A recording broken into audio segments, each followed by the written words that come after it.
No,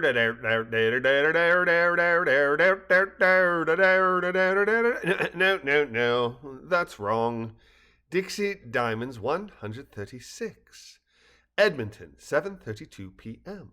Brent Cutter Brency, having been handcuffed and marched from Colonel Patterson's office to Portenberg's radio room under the care and supervision of the Colonel and MP Jean Lee, our trio stood outside the door as Lee knocked and waited for permission to enter.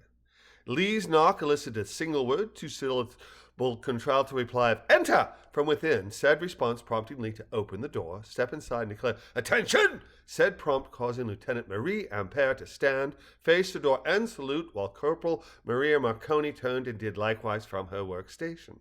At ease, Patterson said as he entered the room, adding, "Lieutenant Ampere, we've grounded this prisoner's aircraft at Atherton, and he needs to radio his unmanned ship. Can you make that happen?"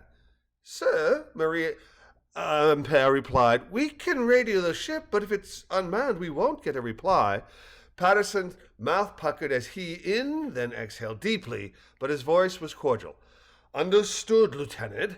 Closing his eyes momentarily and holding up his left hand with palm facing the lieutenant as he spoke, he added, "The prisoner tells me that his aircraft has a personal virtual assistant that will be able to respond.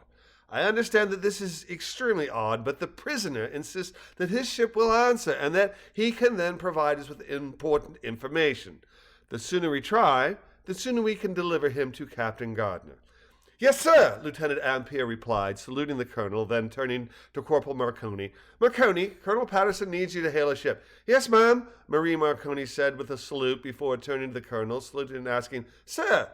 Colonel Patterson, smiling, returned the salute, then turned to Corporal Lee and Brency, and, pointing at Corporal Marconi, said to them, "This is your chance, Brency. Get it right, or it's off to the brig for the night."